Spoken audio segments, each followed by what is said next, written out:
They laughed when he walked by, just a janitor in worn-out shoes. "Hey, old man, missed a spot." He just smiled and kept cleaning. No one knew. He once owned 3 companies. He lost it all after his wife died. But he didn't quit. For 15 years, he cleaned this same floor, silently rebuilding his life, dollar by dollar. One Monday morning, the entire office froze.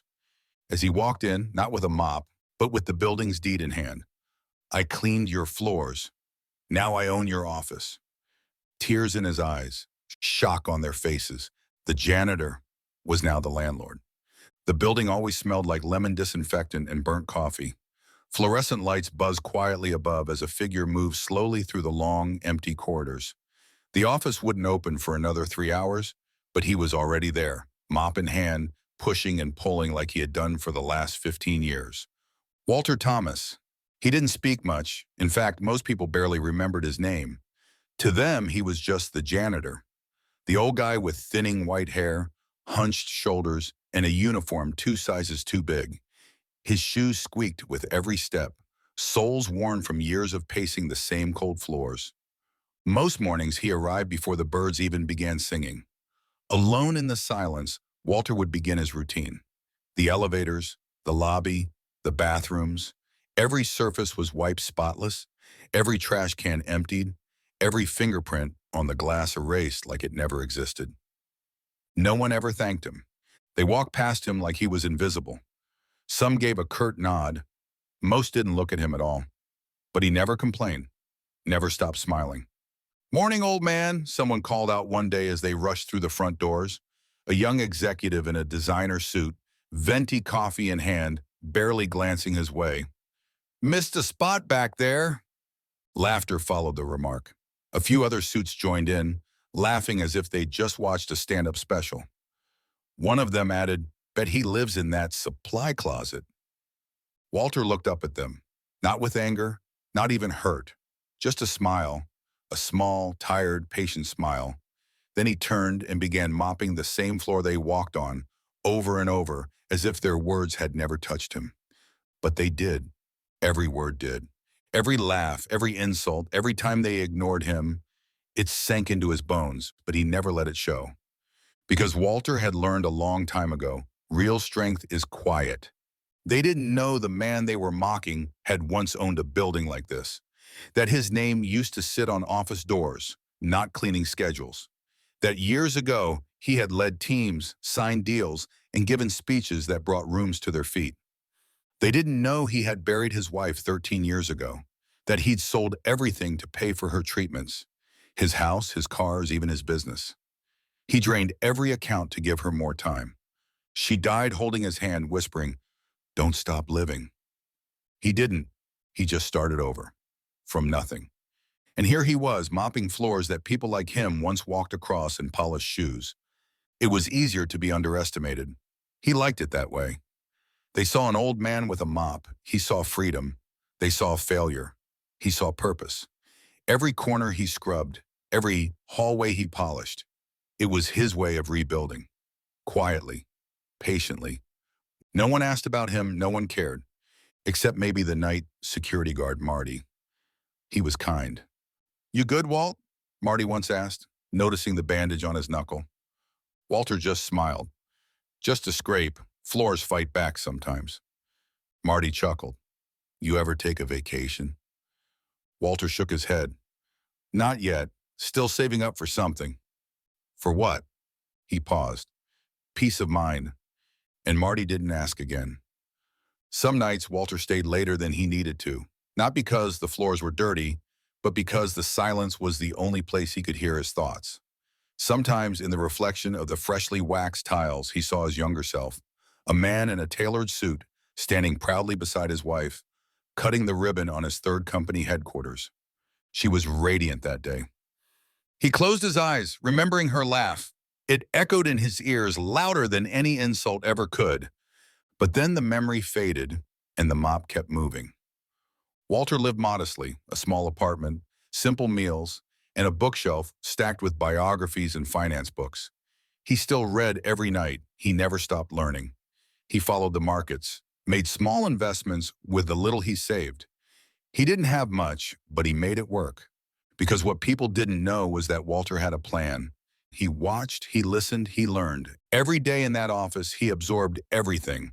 How businesses operated, how people led, how they failed.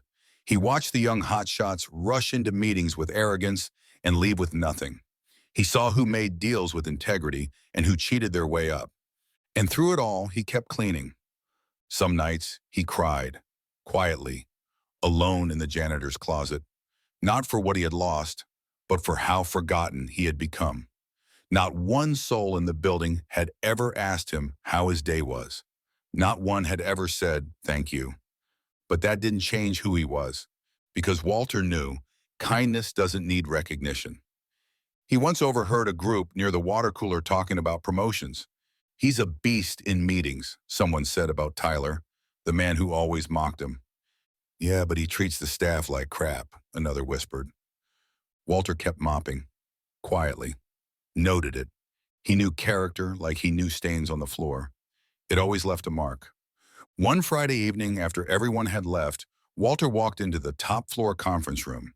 He stood at the head of the table, just looking around. The leather chairs, the untouched whiteboard, the echo of voices long gone. He placed his hand on the chair at the head of the table and whispered, someday. And then he walked out, mop in hand. The next morning he was back at it, sweeping cigarette butts from the alley, scrubbing gum off the sidewalk, smiling at strangers who never looked his way. Some would call it routine, others would call it failure. But Walter, he called it preparation. He never needed to prove them wrong. He was waiting for the right moment, to prove himself right, and no one saw it coming. Not the executives, not the interns, not even Marty, but in that quiet janitor's closet, behind the stack of mops and buckets, beneath the uniform and the name tag, a storm had been building, and soon it would change everything. Before the floors, before the mop, before the silence. There was once a man who owned his mornings, not just started them, owned them. Walter Thomas used to wake up in a sunlit house on a hill where French-pressed coffee waited for him on the kitchen table, alongside handwritten notes from his wife, Sarah. The windows of their bedroom opened to a garden she planted with her own hands, lilies, lavender, and wild roses that danced in the morning breeze. On the driveway sat a silver coupe he didn't really need, but Sarah loved riding in it with the top down. Mr. Thomas, people used to say with respect in their tone, your keynote last night, unbelievable. The way you spoke about building from values, not just profits, inspiring. He would smile, shake their hands. He was building something back then, 3 businesses, hundreds of employees, and something far more valuable than revenue. He was building a life worth living. But all of it, the boardrooms, the media interviews, the polished leather shoes, it all paused the moment he sat in that cold doctor's office, watching a man in a white coat pull his glasses off and say the words, "Stage 4, it's aggressive." Sarah reached for his hand, gripping it so tight he felt her trembling through his bones. I'm not going anywhere, she whispered. We fight. We fight this. He sold one business within a week, liquidated stock, took out policies. He'd made money before. He could do it again. What he couldn't do was lose her. They tried everything, clinics out of state, trials overseas, natural therapies, prayers, second opinions. Some weeks it seemed like she might make it. Her eyes would light up again. She'd talk about the future, places they'd travel, books she still wanted to read. Then came the coughing, the weight loss, the hospital nights, and finally, the silence. Walter had been beside her bed, reading the same poem she loved when they were young. Her favorite line, and when your breath is gone, I'll carry it in mine. She took one last look at him, smiled, and was gone. He didn't scream, didn't cry right away. He sat there for nearly an hour holding her hand, and when the nurse came in and gently touched his shoulder, he whispered, she made this world beautiful. The funeral was small. By choice, Sarah didn't like crowds. Walter stood in front of a sea of closed umbrellas, drizzle soaking his suit, and spoke only 10 words. She was the reason I believed in goodness every day. After she was buried, he went home alone. Their house echoed differently. It was filled with all the right furniture and none of the right energy. The silence hit like a train. Her absence became a presence. He stopped making coffee, stopped opening mail. The coupe sat untouched in the garage. Friends called for a while, then stopped. Business partners turned distant, then disappeared. Walter tried to return to work once. He put on the suit, walked into his building, and heard someone say, "That's Walter, guy's a legend." But it didn't matter, because everything felt empty. He left early that day and never went back. The days that followed were a blur. Mornings bled into nights. Some days he forgot to eat. Other days he sat at the edge of the bed, staring at the closet door, waiting for her to walk out like it was all a mistake. One day, while cleaning out her old drawer, he found a sealed envelope. It had his name on it, in her handwriting. Inside, just a note. "If you ever lose me, don't lose yourself. You're still Walter. Still the man who taught others how to rise. Rise again. Do it slow. Do it quiet. But rise." He wept until his chest hurt. The next morning he called the bank.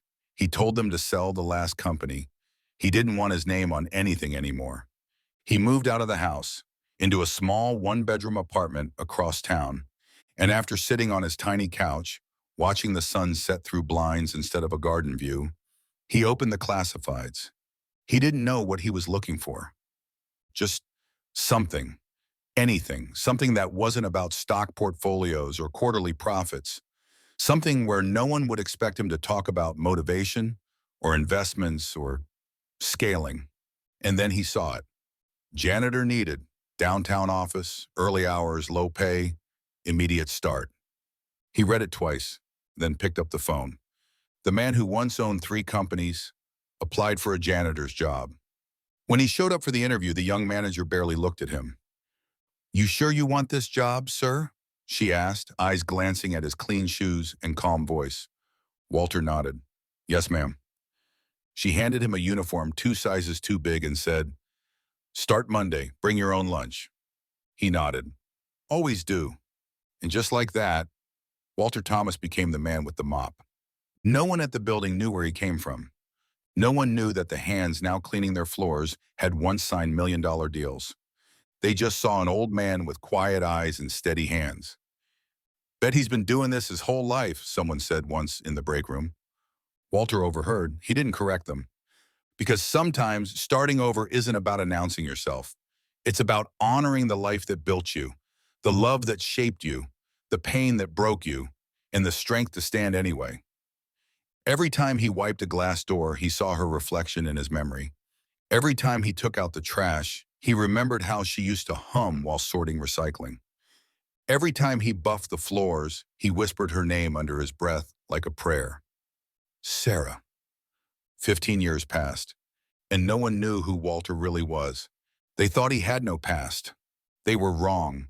He carried it every single day, beneath the uniform, behind the smile, within every breath. A man once called him worthless.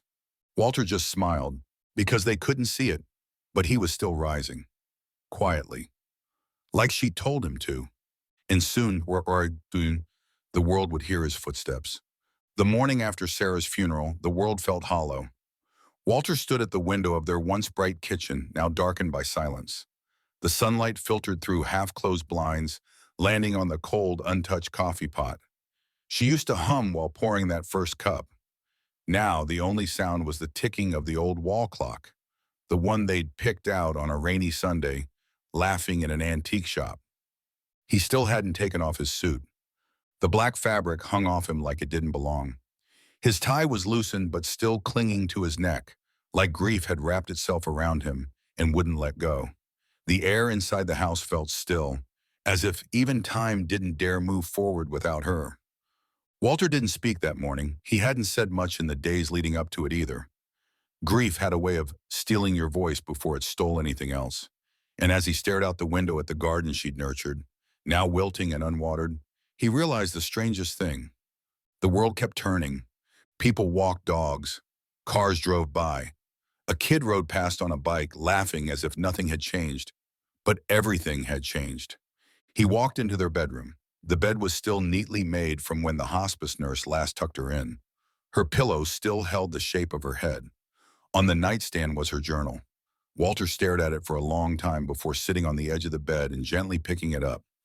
He flipped it open to a page near the end. Her handwriting was shaky, but still her. If Walter is reading this, I must be gone. I didn't want to leave. But if I had to, I wanted you to remember something. You were never the man who gave up. You were the man who rebuilt. If you're lost, build again, from wherever you are. He closed the journal and wept. Not loud, not messy, just a quiet, broken sound, like a man trying to remember how to breathe. Days turned to weeks.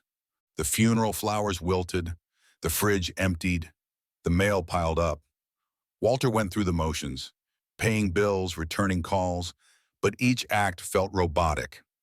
Food had no taste, sleep offered no rest. Every room echoed with memories. One night he sat on the floor of their closet and clutched one of her sweaters. He buried his face in it, inhaling the last faint trace of her perfume. For a moment he imagined she was right there, just in the next room, humming as she always did when folding laundry. He whispered into the fabric, I don't know who I am without you. The room didn't answer. The next morning he opened their wedding album. Page by page he relived their journey, the laughter, the adventures, the quiet Sunday mornings. And with every picture, a question began forming in his heart. If she believed I could rebuild, why don't I? He didn't want to run another company, didn't want the meetings or the suits or the applause. What he wanted was peace, simplicity, to feel something again. And so he started letting go. He sold the house, sold the car. He gave her jewelry to her niece, her books to the local library, and her teacup collection to a neighbor who always admired it. He packed 2 boxes for himself, one for memories, one for essentials. The rest he donated. It shocked everyone. You're leaving all this behind? His lawyer asked. Walter nodded. It's just stuff. But what will you do, Walter? He looked out the window at the sunset, something that keeps me grounded. He rented a modest apartment on the edge of the city. Nothing fancy, just a place with a bed, a chair, and a small window that caught the evening light. For weeks, he walked the city streets alone. Sometimes he'd stand at a park bench watching the couples pass by, watching children laugh. And sometimes he'd speak aloud to her, quietly, so strangers wouldn't stare. You'd love this one, Sarah, he'd say. Little girl just gave her dad a flower like you used to do. One afternoon, he passed a building with a help wanted sign taped to the inside of the glass. It read, Janitor needed, full time. Early hours, low pay, steady work. He stood there for a while.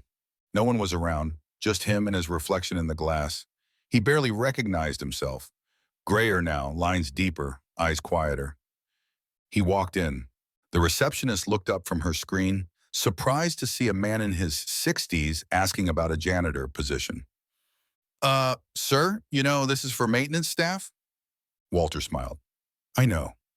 She paused, then handed him a short form. We don't get many applicants like you.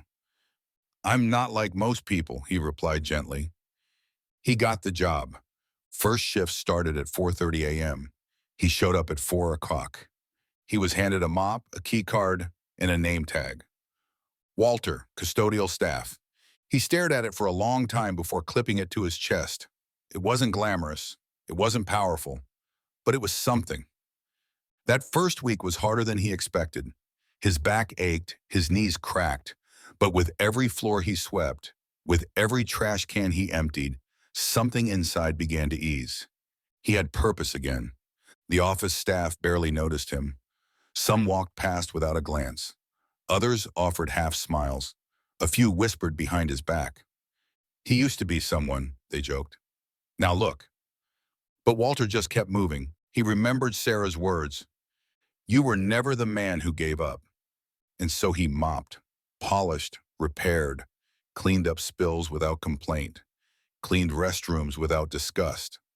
Every inch of that building passed under his hands, hands that once signed contracts and shook with CEOs.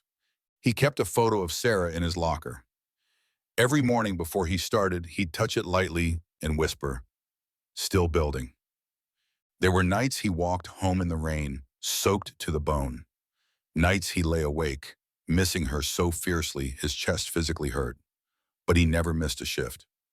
One evening, a young employee spilled coffee in the hallway and barked, "Hey, janitor, clean up aisle your life." A few others laughed. Walter looked up at them and said nothing, just smiled and cleaned it up. Later that night, alone in the elevator, he whispered, "They see a janitor. I see a man still climbing." 15 years passed. Quietly, patiently, dollar by dollar, day by day, he rebuilt. Not his business, but himself. He lived simply, invested wisely, watched, listened, learned. Every office meeting he passed, every broken copier he fixed, he took mental notes. He became a student again, not of business, of people. And over time, the man who once said goodbye to the love of his life found a new kind of love. Not romantic, but peaceful. A love for simplicity, a love for slow sunrises, for the smell of clean floors, for nods from the receptionist, for the quiet dignity of showing up. After Sarah died, Walter had feared he'd never feel whole again. But there, with a mop in hand and the world's noise muted, he realized something profound. Grief doesn't end. It just becomes a part of the foundation. And from that foundation, he would rise. Just like she asked him to. The rain that morning came in soft sheets, like whispers from the sky, tapping against the tall glass windows of the office building. Walter stood in the janitor's closet, wringing out his mop for the third time that morning. The floor near the front desk had seen too many wet shoes, careless coffee cups, and the endless footprints of people who didn't even notice he was there. But he worked quietly, like always. Not just with his hands, but with his heart. His routine was sacred now. The rhythm of sweeping, the steady beat of the mop across the tiles. It was the one thing that never judged him, never demanded more than he could give. He had peace in those small motions, even when the world refused to see him. But not everyone was content to let him be invisible. It started small, snickers, whispered jokes when he passed by. Walter had grown used to being unseen, but now he was being mocked. "Yo, janitor, you missed a spot." A voice rang out from the break room, followed by laughter. He turned slowly, mop in hand, and nodded gently. "Got it," he said, his voice soft like worn leather. He returned to the same tile and cleaned it again, though it was already spotless. "Man, he's like a ghost or something," another guy muttered under his breath. "Just appears and vanishes." "Probably lives in that closet," someone else added. "Old dude probably eats Windex for breakfast." They laughed louder now. Walter didn't flinch. He'd heard worse, lived through worse, lost more than these kids had probably ever loved. But still, something inside him winced, not from pride, but from memory. He'd once been the man they'd laughed with, at conferences, at elegant galas, at charity events, where laughter came easy and respect even easier. Now, they couldn't even look him in the eye without smirking. At lunch, he sat alone in the staff room as usual. He unwrapped the sandwich he'd made at dawn and opened a small thermos of soup. Across the room, a group of younger employees whispered and giggled. "Bet he doesn't even know how to use email," one joked. "Probably thinks TikTok is a clock." Walter glanced at them briefly, then turned back to his soup. He remembered something Sarah once said. When someone's laughter hurts you, remember, it's a reflection of their emptiness, not yours. He held on to that, but the comments didn't stop. One afternoon, he was fixing a flickering light in the hallway when a woman named Rachel walked past with her friends. She wrinkled her nose and said, "Ugh, smells like old man and bleach." The others laughed. Walter turned to her slowly and said gently, "The bleach makes sure your desk doesn't smell like mold." Rachel blinked. It wasn't sarcastic. It wasn't cruel. It was just true. And somehow, that made it worse. The truth made them uncomfortable, like looking in a mirror they didn't ask for. But the moment that changed everything didn't come from shouting. It came from silence. One Friday afternoon, the office was buzzing. Payday, weekend plans, cocktails being discussed loudly in the hallways. Walter was finishing his shift, mopping the glass front doors, when he heard a loud burst of laughter erupt from the main conference room. He didn't mean to stop, but something in the way they laughed. It wasn't joy, it was cruel, surgical. He leaned slightly to look through the glass. They were all gathered around someone's laptop, and on the screen was him. Someone had secretly recorded a video earlier that week, Walter singing to himself softly while vacuuming late at night. The camera was shaky, the angle cruel, but it was his voice, unmistakably his, singing an old jazz tune that Sarah used to love. "Oh my God, he really thinks he's Frank Sinatra," someone cackled. "I got the mop under my skin," another mocked, twisting the lyrics. The whole room exploded in laughter. Walter stood frozen, hand resting on the mop handle like it was the only thing keeping him upright. He didn't speak, didn't move, just watched. For a moment, time slowed. He saw the faces of people he cleaned up after every single day. People whose coffee spills he wiped, whose trash he emptied, whose messes he made invisible. And now they were shy. They were laughing at the parts of him he thought he'd buried deep enough never to be touched. He turned and walked out without a word. The night was unusually cold. His jacket was thin, but the cold didn't reach him. He walked home under the orange glow of the streetlights, each step heavier than the last. At home, he placed the mop gently in its spot, sat on the edge of his bed, and pulled out the old envelope, the one with Sarah's final words. "Rise again. Do it slow. Do it quiet. But rise." He stared at that sentence for a long time, and for the first time in years, he felt something crack inside. Not weakness, resolve. The next morning, he didn't show up to the office with a mop. He showed up in a clean suit. The security guard blinked in confusion. "Walter?" He nodded. "Good morning, Jacob. You, look sharp." "Thank you." Walter walked in straight to the conference room where the morning staff meeting was just starting. People turned in surprise. This is a private meeting," someone said, half rising. Walter smiled calmly. "I know. I just came to deliver something." He pulled out a brown envelope and placed it on the table. The room was silent. Then he said 5 words that froze everyone in place. "I bought the building yesterday." Silence. Then murmurs. Then disbelief. "What?" someone whispered. Walter nodded. "All of it. The floors I cleaned, the offices you laughed in, the rooms you forgot I was in." He turned to the projector screen where his face had once been mocked. "I heard what you all laughed at. I saw what you shared, and I understand. You didn't know me." He paused. "But now you do." He turned to the manager. "You'll get an email later today. Effective immediately, this company is on a month-to-month lease. I'll be reviewing your future here."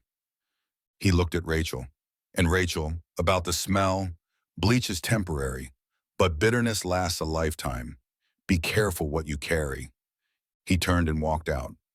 No mop, no uniform, just dignity. The elevator doors closed behind him, leaving behind a silence louder than any laughter. That night, he sat on his porch with a cup of tea looking at the stars. He whispered, "Sarah, I did it." And in the quiet of the night, he swore he could feel her hand slip into his, not because he won, but because he never stopped rising. And now the ones who laughed would remember his name not as a joke, but as the man who owned the ground they stood on. Every morning before the world even stirred, Walter stood in front of the bathroom mirror with a cup of cold water and silence clinging to his shoulders like an old coat. He didn't hum anymore. He didn't talk to himself like he used to when Sarah was still around. There were no greetings in the house, just the soft scrape of a razor and the whisper of fabric as he dressed in his gray janitor's uniform, worn at the elbows, always pressed neat. He left his tiny apartment before the sun broke the sky. The streets were still sleepy, only a few headlights cutting through the early fog. Walter didn't need an alarm clock. His body had become one. His life had become a ritual, one of quiet repetition, of deliberate motion, of never drawing attention. He liked the silence, not because he feared noise, but because he feared what it might stir up. Memories had a habit of waking in sound. At the office, he would arrive an hour before anyone else. The building still held a kind of peaceful hush. Elevators idle, lights half glowing, carpeted floors soft beneath his boots.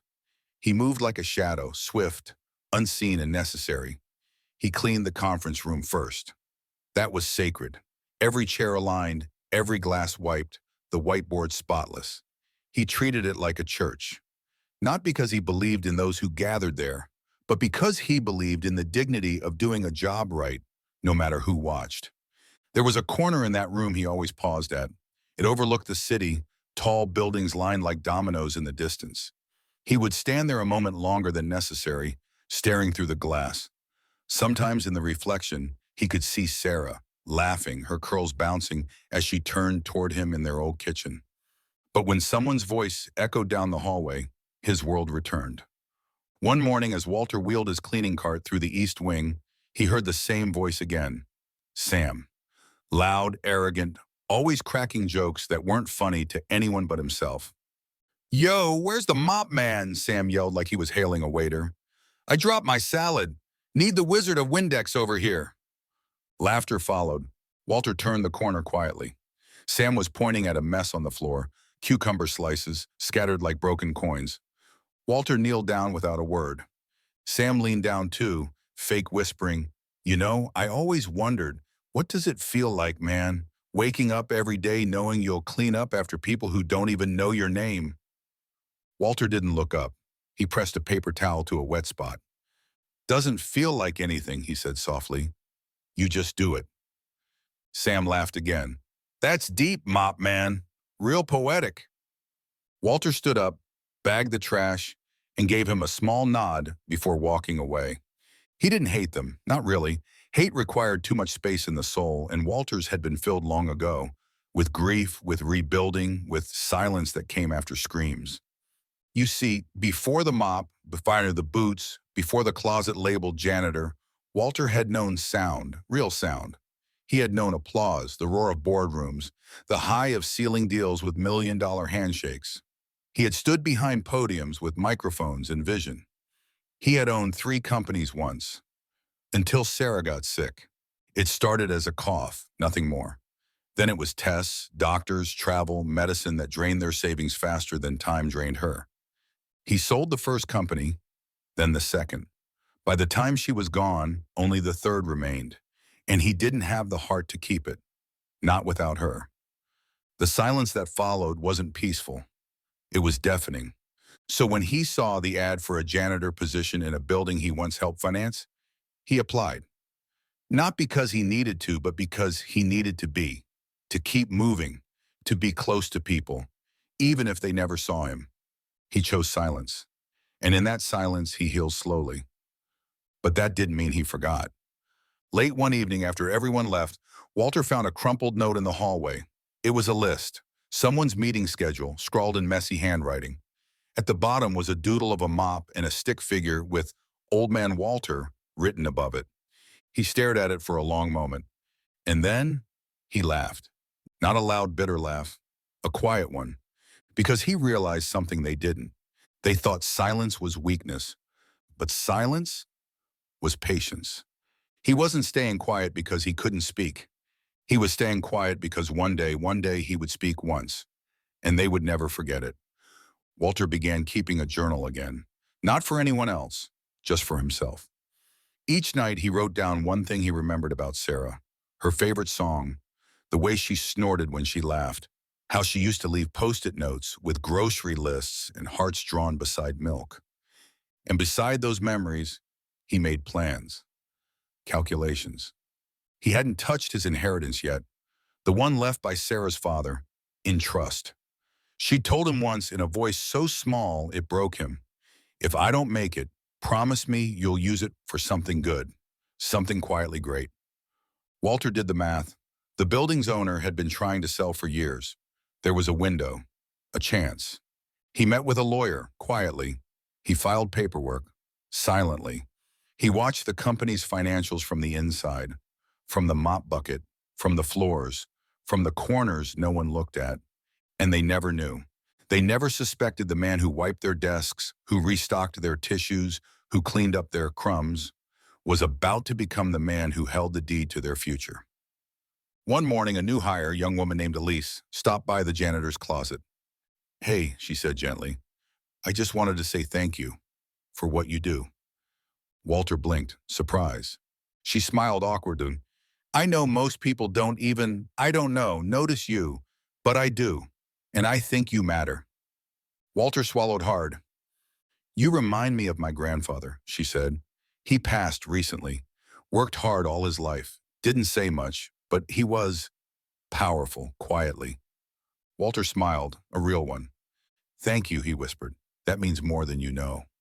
And it did, because in that moment, someone saw him, and not as the janitor, but as the man who had survived. That night, Walter looked at Sarah's picture and whispered, "Soon." He didn't know exactly when, but he knew how. And he knew, the silence was almost over. Soon the mop would be put down, and the deed would be picked up. But until then, he honored the ritual. Quiet, gentle, powerful. The scent of wet autumn leaves clung to the early morning air. Walter paused at the crosswalk, mop bucket in hand, watching the cars glide by under the gray sky. He could have started his shift an hour earlier, but he had waited. Something pulled him here. For weeks, he'd sensed it, a shift in the building's energy, subtle, unspoken, as if fate himself had nudged him. Inside the lobby, he paused before the help wanted board. Among the usual flyers, yoga classes, piano lessons, he noticed a new notice. Property for sale, main office building, call for info. The paper trembled slightly in the breeze from the air vent, as if daring him to rip it down. He left for work as usual, but that slip of paper niggled within him all day. That afternoon, he overheard finance manager Claire speaking with her boss in hushed tones near the elevator bank. "They got a letter from someone interested in the building. Deadline is tomorrow." His heart thundered. That's it. This is it. After his shift, he did something he hadn't in years. He followed Claire to the car lot nearby. His footsteps echoed softly like memories unlocked. Claire handed over a thick folder to a real estate agent. Walter lingered by the curb, mist rolling in around his cuffed pants, the warmth in his coat barely enough. "You're late," Claire teased. "You want in on the investment?" He shook his head gently. "Not money," he said softly, "just the building." She blinked. He disappeared into the night, water pooling in the mop bucket. He walked home slowly, the weight of the moment settling in like an anchor. Sarah's echo whispered through the leaves, "QS, quietly strong." The next morning he arrived early, but not to mop. Instead, he sat in the lobby, heart pounding. He'd hired a lawyer that night and submitted his offer. Mesh. His pulse echoed in his ears as board members trickled in. He saw Claire, surprised expression frozen. "Morning, Walter," she said. He nodded. Days passed. Calls were returned with bureaucratic formality, but just before dawn on a crisp Tuesday, Walter received the call. "We have accepted your offer," the broker said. The words hovered. "You own it now." He placed the phone down, voice thick with quiet triumph. He walked to the lobby's front desk and paused when the receptionist walked in. He didn't speak, just held out his name badge, and the receptionist took it, looking at him with newfound respect. That afternoon, Walter walked through the halls in his plain uniform, mop in hand, yet untouched. Everywhere he went, people stared, some with confusion, others realization. The building had changed, and so had he. He paused in front of a cracked tile on the third floor, bent down, traced it with one finger. The floor he polished so many years. He whispered, "Time to rise." Walter arrived at the broker's office before sunrise. The city's lights still hummed outside as he approached the glass doors that once felt like walls. The lobby was deserted, save for the smell of fresh coffee and the distant echo of his footsteps. The broker, a sharp-suited woman named Kim, stood behind her desk, expression unreadable. "Mr. Thomas," she said, sliding a folder across the wood, "your offer for 125 Main Street. Accepted. Cash, no contingencies. They're asking for a noon closing." That moment pressed on his chest hard. Time slowed, his heart pounded in his ears. "Thank you," he whispered, voice steady but thin. He signed the papers with a hand that trembled. He left the office, sun cresting the skyline behind him, and walked past coffee carts, idling cars, early joggers. He moved toward 125 Main Street, not as a janitor today, but as its owner. Inside the building, before the elevator whisked him up, the guard gave him a nod he'd never seen before. "Morning, Mr. Thomas," he said. Walter just nodded back. He stepped into the elevator, watching his reflection, mop uniformed and newly crowned. Reflections converged, man and myth, hero and ghost. On the 15th floor, where he had spent countless nights scrubbing gum off under tables, he paused. He looked at the clean, glossy tiles and closed his eyes. Memories roared through him. Late-night vow to Sarah, quiet journals in desk drawer, the tearful silence of loss. He snapped them off. It was noon. In the boardroom, plush seats surrounded a black mahogany table. The executives filed in, confusion on their faces. The VP cleared his throat. Why are we meeting?" Walter stood at the head, no mop, no jacket, just eyes that were home to storms. He opened with a single line. "I bought the building." Silence was louder than any crash. A cough, a whisper. "You own it?" "Yes," he nodded to Kim. "Documents are sanitized. Transfer effective now." Voices rose. "This is a joke?" asked a director. "You, the janitor?" "No joke." Walter set the folder down. "I've been investing quietly, saving, watching, learning. Every night I walked these halls and made quiet notes." His voice grew strong. "Now we will learn together." He paused, then said what hit hardest. "Respect is not earned by title. It's shown by actions. I spent 15 years showing up, doing the work, cleaning your messes, not because I had to, but because I wanted to." He looked around at faces, pale, stunned. "You mocked me. You laughed. You thought I didn't see, but I did." They swallowed. The room felt brittle. He closed with something deeper. "I'm not here for revenge. I'm here because the work matters. Every floor, every team, every voice matters. Starting today." He stepped away, sitting quietly as the murmur swelled. They'd never heard a speech like that. They'd never faced a man like him. Afterward, he walked the corridor slowly, stopping at cleaning closets. He saw his mop, faded name tag. He smiled softly. "You're still part of the team," he whispered to the mop. He returned to the lobby, where an intern held the door for him. The intern's eyes snagged on Walter's posture, proud, unafraid. "Thank you, Mr. Thomas," the intern said quietly. He heard it crisp like sunlight. It carried something different now. That afternoon, Walter stood by the front window, watching people walk by, unaware of who he'd become. He breathed in deeply, the city's pulse beneath him. He thought of Sarah, of the quiet vow in that dark room, of laughter in that sunlit kitchen. He whispered, louder than silence, "We did it." The building hummed around him, life returning, chairs rolling, printers printing, footsteps echoing. But now every step sounded different. It resonated. And Walter Thomas, janitor, widow, investor, quiet warrior, smiled, embracing every echo, every step, every moment. This was just the beginning. The morning air was thick with silence. A slow fog hung over the city like a secret waiting to be spoken. Walter stood at the edge of the sidewalk, outside a glass tower that once swallowed him whole.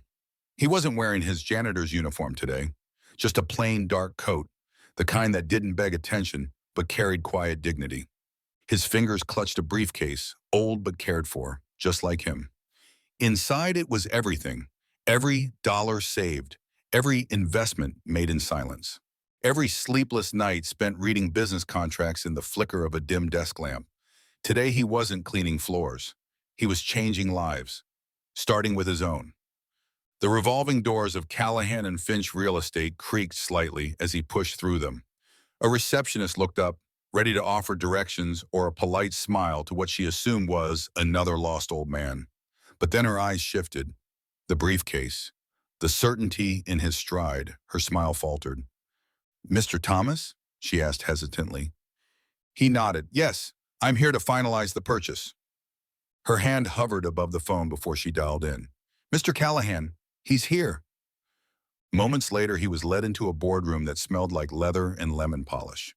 The kind of room where people shook hands over seven-figure deals and talked with voices just loud enough to feel important. But Walter wasn't trying to feel anything. He was simply here to finish what he'd started 15 years ago, the night his Sarah died, when the world felt like it had ended, but life hadn't let him go. Callahan walked in with two assistants behind him, a handshake, a smirk. Didn't expect a man like you to pull this off, Mr. Thomas. Walter looked him square in the eye. That's the problem, Mr. Callahan. People like you never expect men like me. The lawyer slid the papers across the table. The assistants watched with veiled curiosity. They knew nothing about this man. They didn't know about the warehouse fire that took his first business, the cancer that took his wife, the depression that nearly took his soul, and the mop that saved it. He signed in silence. Each stroke of the pen felt like a step away from the past and into something no one could take from him. Cash deal, the lawyer muttered, still stunned. All verified. Sir, you now officially own 125 Main Street. Walter nodded. He didn't grin. He didn't cheer. He just stood up slowly and offered a hand. Thank you for your time. Callahan shook it stiffly, like he'd been outplayed in a game he didn't even know was happening. Outside, the sky had cleared, the fog lifting as if the city itself was acknowledging the shift. Walter paused at a cafe across from the building. He watched workers file in, coffee in hand, talking on phones, laughing loudly. None of them noticed the man who owned the very space they walked through. He remembered the laughter, the cruel jokes. Missed a spot, old man, one of them had once said as coffee splashed by his feet. He never said anything back. He just cleaned it up. Every time, with silence that screamed louder than their ignorance. Now that same man sat behind a desk on the 9th floor. Walter would pass him soon, not as janitor, but as his landlord. But Walter didn't rush. He sat with his coffee, eyes resting on the brick and steel he'd polished for over a decade, and he whispered to no one in particular, "This building gave me purpose when I had none. Now it's my turn to give it something back." By noon, he stepped through the lobby. This time, every footfall echoed differently, not because the tiles had changed, but because the man walking across them had. The front desk clerk blinked. "Mr. Thomas," she said, you don't have your badge." "I don't need one anymore," he said gently. "I'll be upstairs." He took the elevator alone. Floor 15, the executive level, a place he used to enter only to buff floors and empty trash. He remembered the time they made him wait in the service hall because they had a lunch meeting and didn't want the janitor smell ruining their meal. He stepped out onto the carpeted floor. His eyes swept across the silent hall, the Art Deco lighting, the smell of cologne and overpriced decisions. He walked to the same boardroom he used to wipe down every Tuesday night. When he entered, everyone was already seated. The heads of each department, the smug faces. The laughter paused the moment they saw him. One of them laughed nervously. "Walter, what are you—" He didn't raise his voice. He didn't have to. "There's been a change," he said calmly, placing the deed on the table. "What's this?" the VP asked, squinting. "I now own this building. As of 2 hours ago, all tenant agreements fall under my management." The room froze. "You're kidding," said another, laughing but not laughing. "No," Walter replied, "I'm not. You can confirm it, but I'd suggest listening first." They sat back, speechless. Walter's eyes swept across them, not with revenge, but with clarity. "For 15 years I walked these halls. I listened. I learned. I worked. And while some of you use power to mock people beneath you, I used pain to grow." "Why?" someone whispered. He looked at her, eyes heavy but kind. "Because grief either destroys you or it rebuilds you. After Sarah died, I needed to keep moving. The mop was just a tool, like the pen, like the contract. I never stopped being a builder. I just started building quietly." One of the executives looked down, shame visible on his face. Walter had once cleaned vomit from his office floor after a holiday party. He had thanked him with a half-hearted nod. Now that nod felt hollow. Walter sat down, folding his hands. I'm not here to fire anyone. I'm not here to embarrass you. But I am here to set a new tone. He looked up. Kindness is the new currency in this building. Respect is the new dress code. And humility, that's your elevator pass. The words landed like thunder in a quiet storm. They didn't shout, they didn't argue, they just listened. Finally, after the meeting, Walter walked alone through the halls. Staff looked at him differently now, not just with surprise, but something more rare, reverence. A young intern stopped him near the coffee machine. Sir, my grandfather worked construction for 30 years. They laughed at him too, but he kept showing up. He said, quiet men still build loud legacies. Walter smiled. He was right. The intern hesitated. I hope you don't mind me saying, I've never seen something this powerful. Thank you. That night, Walter didn't celebrate. He sat in his old apartment where the lights still flickered and the heater still hummed too loud. He poured himself a cup of tea and stared at the photo of Sarah. You'd laugh if you saw me now, he said softly. I did it, love. I kept going. The city glowed outside his window. The building, his building, stood tall in the distance. He wasn't seeking applause. He didn't want headlines. He just wanted peace, and for the first time in years, he felt it. The morning he first wore a suit since Sarah passed, Walter paused at his apartment door. He'd ironed it himself, navy pinstripes, crisp white shirt, blue silk tie once hers. He paused, placed his hand over his heart, and whispered, for you.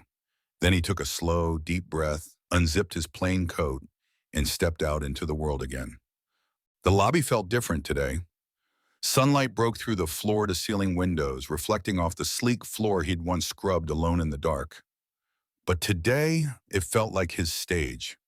The receptionist, usually polite but distant, looked up and her eyes widened. She swallowed and managed a quiet, "Good morning, Mr. Thomas." He returned her nod, gave a small smile. The elevator door slid open and his reflection stared back. Suit-clad, tie straight, posture correct. He could see the years etched into his face. But above all, he saw calm power. Stepping off on the 15th floor, he remembered the nights he'd raced against time, finishing errands so he could mop these very tiles.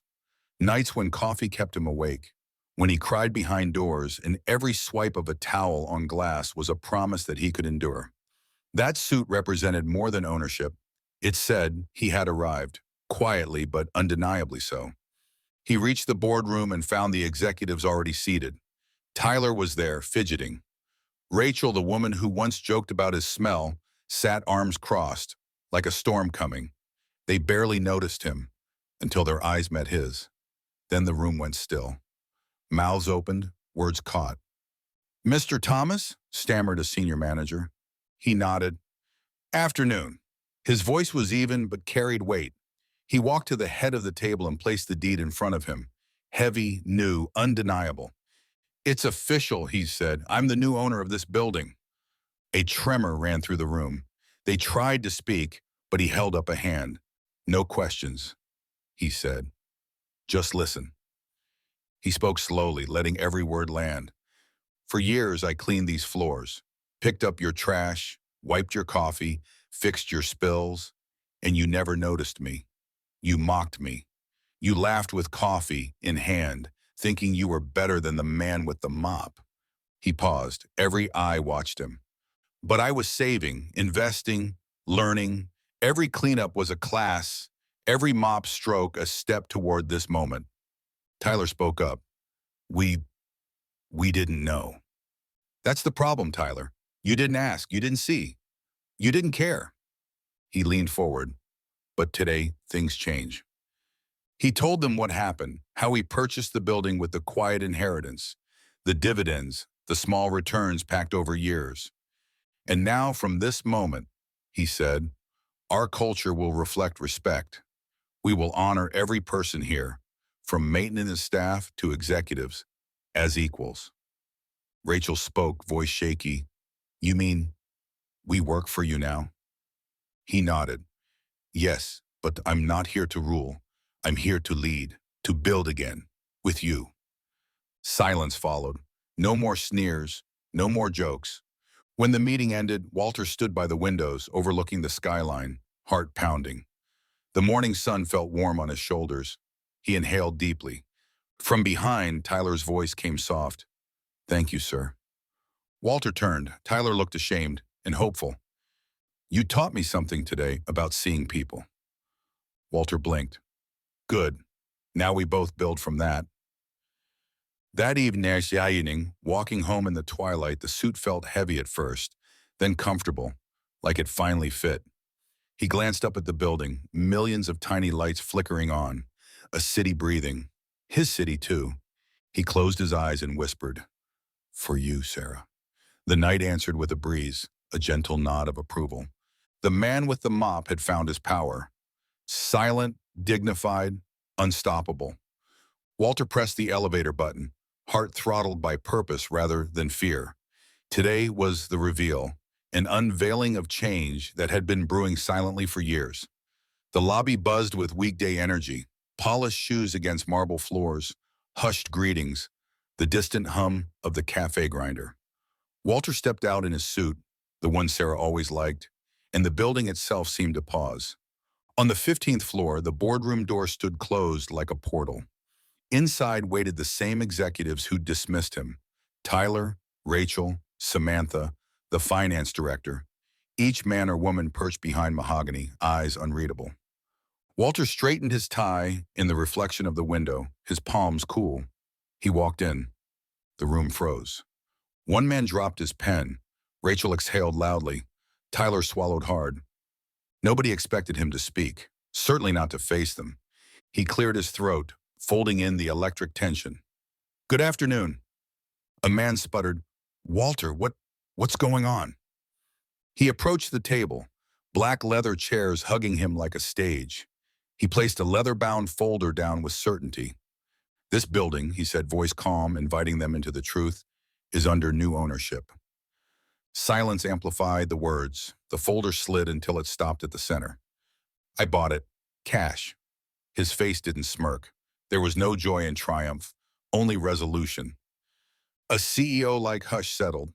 The legal counsel cleared her throat. We didn't realize you were bidding." Walter shook his head gently. "I wasn't bidding. I just showed up with an offer. All it took was respect." Tyler's voice quavered. "You own it? The man we call Janitor?" He laughed nervously, trying to break the tension. "Yes, Tyler." Walter's eyes locked onto his own reflection in the table's polished surface. "The man with the mop. But for 15 years, I was saving, investing.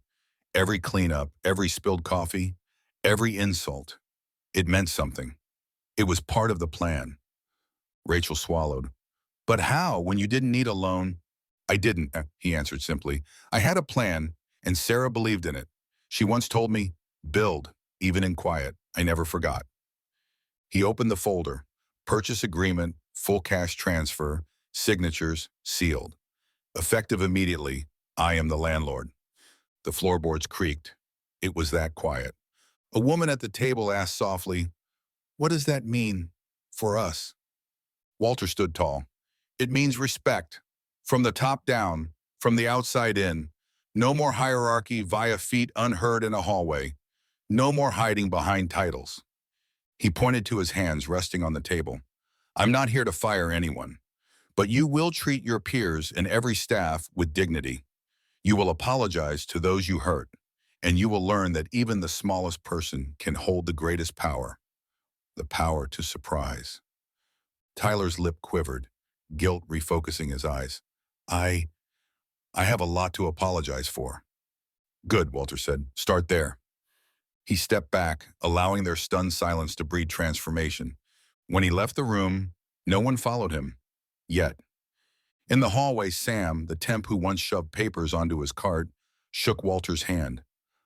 "I'm so sorry," she whispered. "I never saw you." Walter simply nodded. "Now you do." He walked down the corridor slowly, every step echoing conviction. This wasn't about revenge. It was about awakening. Later, he stood by the lobby's grand window. The city stretched at his feet. A young delivery man from downstairs looked up, recognition dawning. He nodded respectfully. Walter felt a warmth, not the dull ache of loneliness, but the glow of purpose fulfilled. He cleared his throat and spoke softly, as if confessing to the wind, "We did it, Sarah." And somewhere across town a memory stirred. The soft tone of her laugh, the echo of her words, "Build quietly, build wisely." Today, the man with the mop became the man with the deed. And in that reveal, everyone was reminded, dignity isn't a position, it's a choice. Here's a more polished, engaging, and emotional version of Chapter 10. Truth Hurts, designed to deeply move your audience. It's powerful without needing full 1/500 words, keeping your viewers captivated. Walter walked slowly through the halls the morning after he revealed ownership of the building. The air felt electric, tense, quiet, expectant. Once he passed the executive offices, he paused before Rachel's door, gently knocked, and stepped inside without waiting for an invitation. She looked up, startled. You're back?" He nodded. "May I?" She swallowed and gestured. He entered and closed the door behind him. They stood in silence for a moment before he said softly, "I want to talk to you." Rachel's eyes filled with shame. I I was wrong about you, about everything." Walter leaned against the polished desk, watching the tension drain from her shoulders. "Listen, not to justify your words, but to help you hear this. I was once a man who built companies. I lost everything in grief. I worked these floors to rebuild, with purpose. Underneath that uniform, I was learning, listening, preparing." Tears rose in Rachel's eyes. "I laughed at you. I mocked you." He nodded again. "Words hurt. You didn't see me as human." She stared at her desk. "I'm so sorry."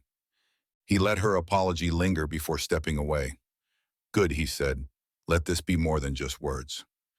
Later, he stepped into the main office area where Tyler waited near the coffee machine clutching his own mug. Walter approached him. "Tyler." He turned, surprise and shame twisting his features. "Yes, sir? I want to hear something from you." Tyler looked down. "I'm sorry, I was a jerk." Walter's eyes softened. "Let's do more than that. Go apologize to the janitorial staff downstairs. Real apologies rebuild trust." Tyler blinked. "Yes, I will." Throughout the day, Walter met each member of the team one by one. Some looked away, others nodded silently, but each faced the truth. By last light, he stood in the lobby by the big glass doors. The sun set behind the skyline, casting copper reflections across the tiles. The building had become silent again, quiet in anticipation. A young intern approached. "Sir, watching you today, it changed something in me." Walter gave him a gentle nod. "Good." He ended the day by going home early. In his apartment, he poured himself a cup of tea and stared at Sarah's picture. It felt heavy tonight, warmer, lighter. He whispered, "Truth hurts, but it heals." He went to sleep with the sound of a quieter world around him, a world where hurt words were being fixed, where respect was being rebuilt, and where even the smallest man, hidden behind a mop, could begin to shape something new. The building stood tall in the golden haze of the morning sun, its windows reflecting light like open eyes. Inside, the usual rhythm of the workday pulsed, coffee brewing, printers humming, keyboard clatter rising like distant rain. But today felt different. Not rushed, not routine. Like something deeper had settled into the walls overnight. And at the center of that quiet shift stood Walter. He wasn't wearing his janitor's uniform anymore. His dark navy suit was pressed and dignified, the way Sarah used to love it when he wore it to their anniversary dinners. He carried no mop, no cart, just a quiet gaze that held more history than anyone in the building could guess. Word had spread fast after the reveal. The man who had scrubbed their toilets for over a decade now owned the building they worked in. Their laughter had turned to stunned silence. And now their silence carried a weight, the weight of guilt, of curiosity, and of something else even deeper, a need to understand. Walter stood in the center of the break room that morning as the staff filtered in. He didn't call a meeting. He didn't demand their attention. He just stood there, waiting, like gravity. One by one, they noticed. Rachel entered first, eyes cautiously lifted. Behind her, Tyler followed, face pale, gaze lowered. A few interns, then Samantha, the receptionist who once asked if he could clean the floor without breathing so loud. By the time the room filled, it was utterly still. Walter looked around, then cleared his throat softly. I know what you're all wondering, he began. Why I stayed, why I worked much for minimum wage when I didn't have to, why I chose silence when I could have spoken up, why I let you mock me and didn't push back. He looked at Tyler, then Rachel, not with anger, with understanding. You see, this place, it wasn't just a job to me, it was a second chance. After my wife passed, I lost everything. Businesses, friends, even the will to get out of bed. I was broken. But the floor didn't judge me. The mop didn't care who I used to be. All it asked was that I show up. He paused, letting that settle. I didn't clean because I had no choice. I cleaned because I needed the silence. I needed the discipline. I needed to remember how to rebuild, piece by piece. Someone in the back shifted uncomfortably. A young man, an intern maybe, rubbed his eyes. Not from sleep. Walter continued. I listened. Every day. I listened to how people treated those they thought were beneath them. I listened to jokes made at the expense of others. I listened to laughter that wasn't joyful. It was cruel. And I stayed quiet, not because I was weak, but because I was learning. A long pause, and then he looked at Rachel. You once spilled coffee on the floor near the elevators. You looked right at me and said, hurry up, old man. I'm not trying to die in heels. Rachel blinked. Her throat moved like she wanted to speak, but couldn't. I remember everything. Every word. Not because I wanted revenge, but because I wanted to see if it would ever change. If people like you would ever realize what dignity looks like, what it sounds like, even when it's wearing gloves. Silence. A man near the window cleared his throat, voice breaking. I didn't know, Walter. I know, Walter said gently. That's the problem. No one asks. No one looks deeper. You were all too busy looking up to see the people holding the ground beneath you steady. He turned slightly, looking toward the sunlight spilling in through the window. Sarah used to tell me, kindness doesn't need applause. It just needs to be planted. I planted mine every day here. I didn't expect it to bloom like this. But here we are. Tyler finally spoke, his voice small. What now? Walter walked to the center of the room and sat on one of the chairs, slowly like a teacher settling into a story. Now you learn. All of you. You change how you talk to people, how you look at them, how you treat the janitor, the receptionist, the delivery driver. Because I promise you, there are people walking past you every day with more strength, more integrity, more wisdom than any suit ever gave. He let the words hang. And if you keep laughing at people like me, then one day you're going to walk into a room and find out the person you ignored is the one who owns the table you're sitting at. He stood. I'm not here to fire anyone. That's not the lesson. I'm here to give you a chance to become better humans, not better employees, better people. He looked at Rachel one last time. You especially. You've got a sharp brain. Use it to lift others, not to cut them down. Her eyes shimmered with tears. I will. I swear I will. Walter nodded once, then turned and left the room. No applause followed. No one clapped. The lesson didn't need it. They stood in silence, soaking in something heavier than embarrassment. Remorse, reflection, resolve. Walter stepped back into the hallway, his footsteps soft. He passed the old mop closet and opened it out of habit. The faint smell of lemon cleaner lingered. He touched the mop handle gently. Thank you, he whispered. A few hours later, Rachel came to his new office. She knocked, entered, and placed a cup of coffee on his desk. He looked at her with a raised brow. It's not an apology, she said quickly. It's a beginning. He nodded, lifting the cup. A damn good one. And as she turned to leave, she paused and asked, "Do you think I can ever make this right?" Walter smiled softly. "Only if you pass the lesson on."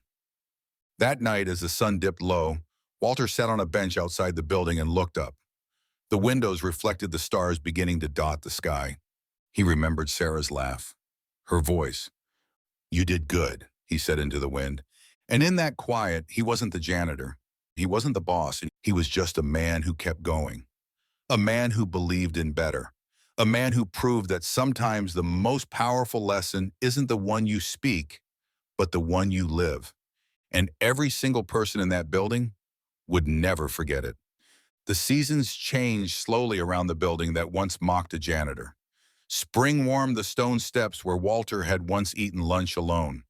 The trees outside began to bloom, just as something inside those office walls had begun to bloom too. Walter no longer walked through the hallways with a mop in hand. Now he moved with measured calm, carrying a tablet or a file, shaking hands with staff who now met his eyes. No more side glances, no more snickers behind backs, just quiet nods of respect. But even after everything, the ownership reveal, the heartfelt apologies, the shifting culture, Walter never stopped being the man who cleaned floors. Not in his soul. He kept his old janitor's keys in his drawer. Not as a trophy, as a reminder. One Friday afternoon, Walter stood by the large window of his office, staring down at the lobby. A new janitor, Carlos, a young father, was mopping the marble floor. Walter watched him work with quiet care, wiping a stain left by someone rushing to the elevators. A memory hit him hard. 15 years ago, he had done the same. The voice of a receptionist echoed in his memory, cruel and careless. "Can you not breathe like a tractor while you're cleaning?"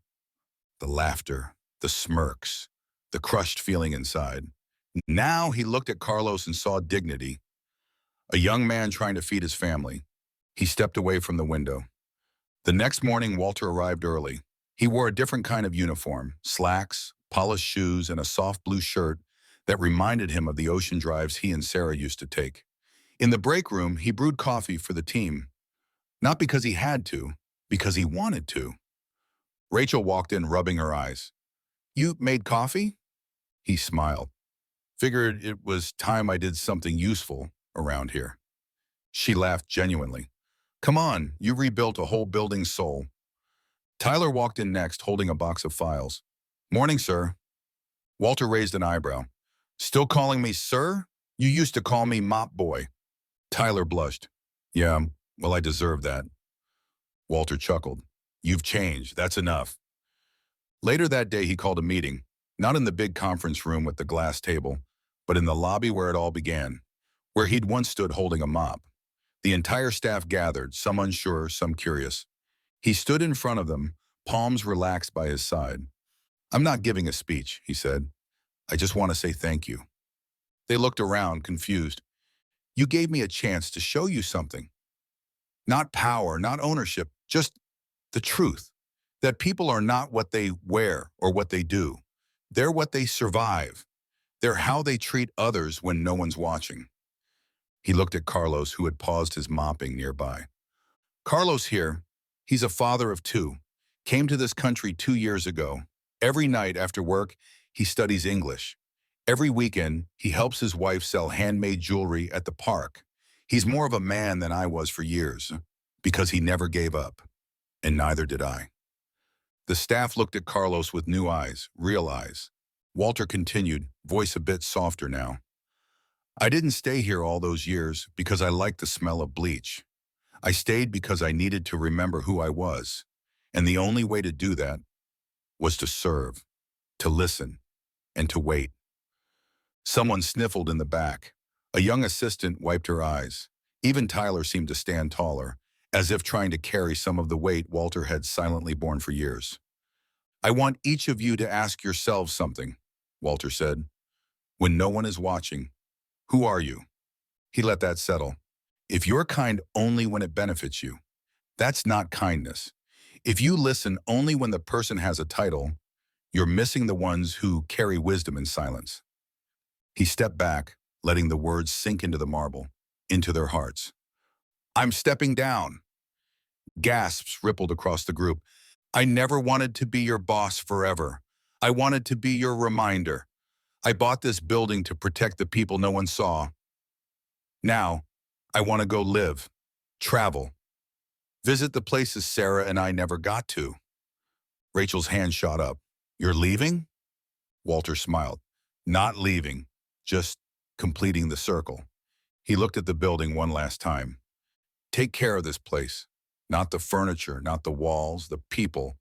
Protect the quiet ones, the tired ones, the ones too proud to ask for help.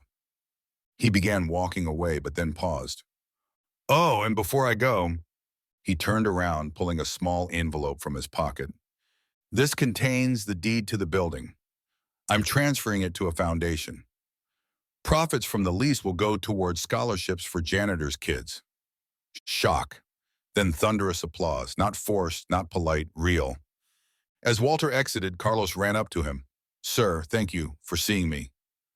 Walter placed a hand on his shoulder. Keep going, one step at a time. That night, Walter sat on a bench outside the city, staring at the sky. No skyscrapers, just stars. He pulled out an old photo of Sarah, the one where she was laughing beside a beach vendor in Florida. I did good, love, he whispered. Took me a while, but I finally came full circle. And now, dear listener, if you followed this journey to the end, let me ask you something. Who are you when no one's watching?